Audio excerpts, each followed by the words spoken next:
Mr. O'Brien, both of you say you are in favor of an all-of-the-above energy policy. Can you please help voters differentiate your positions on energy? And would your plan include allowing hydrofracking as a method of obtaining natural gas? I'm a Marine. If you look at what the Defense Department, our DOD, look at the Central Intelligence Agency, look what they're calling for. Our professionals in uniform, some of the best and brightest in this nation, are calling for dramatic increases in renewable energy. The men and women that we send into combat around the world are often put in harm's way over energy issues. The Marine Corps, the Navy, the Air Force, all of us are doubling down on renewable investments. It's because the CIA and the DOD clearly articulate climate change and energy policy as two of the most significant risks facing this nation. Congressman Upton used to talk about climate change on his own website, talking about how reducing carbon and changing climate change is one of the most important things we have in front of us, and that everything has to be on the table. The way you put everything on the table is you address the current energy that you're using today, and you add millions of jobs from the renewable energy industry on top of that. It's additive. I am in favor of all of the above energy policy, all existing jobs, growing it. We add millions of jobs on top of that with renewables. We do the right thing by national security. We do the right things by the climate. You go to Iowa, the state of Iowa. Go to Iowa and try and change their renewable energy policy, and you're going to get in a fist fight with Republicans just like Democrats. Because the Republicans in Iowa have fought voraciously for renewable energy. And guess who's getting the jobs? Guess who's getting the dynamic businesses that are going to take us into the future? It's a state like Iowa. Michigan should own the manufacturing and installation of renewable energy. It's a security issue, it's a climate issue, it's a jobs issue, and we should own it all, and it should start right here in the 6th District in Michigan. On the fracking, am I out of time? No. I'll come back. No. Mr. Upton. We need an all-of-the-above energy plan. Frankly, we need a North American energy independent plan. That's going to create a lot of jobs that we need to help the businesses that we want and the families that we want to keep with good jobs here. What does all of the above mean? It means safe drilling. It means ANWR.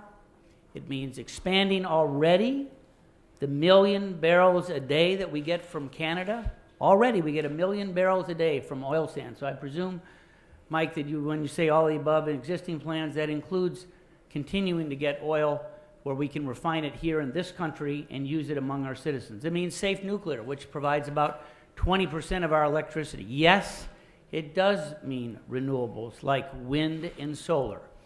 Michigan, because of our state legislature, we have a mandate. We're going to need to have at least 10% of our energy come from renewables by 2015. That's on the books already. And our utilities tell us that we're going to be able to get there. So renewables, whether they be hydro, whether they be wind, whether they be solar, they need to be part of that mix. Fracking has to be part of it. The president has said for weeks that he wants to double our production of natural gas. That only happens with safe fracking. We want to make sure that the regs are in place to make sure that it is safe, but again, it needs to be part of the mix. The auto industry on their own, working with the administration, are going to try to get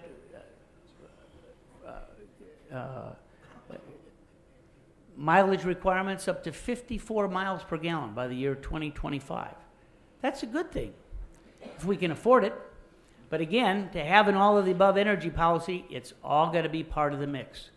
We're on the road to do that. We want to make sure that we can get there.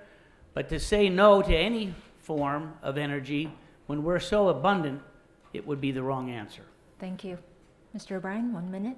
Yes, so safe fracking at this moment in time could be an oxymoron. I don't know, I'm not a scientist. I will say that folks in Congress, President Bush created what's called the Halliburton loophole, which allows gas companies to frack with no disclosure whatsoever of what the chemicals are.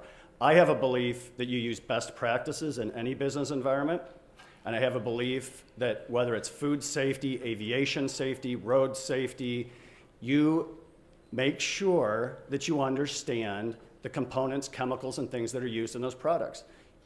until people are willing to say, here's what those chemicals are, I don't understand why we have to use them. As far as other and all of the above and policy and actual votes, Congressman, I have a hard time with one of your major tenants. You're talking about no more war on coal, no more war on cylinder. Where are the bold policies as chairman? Thank you. Mr. Upton.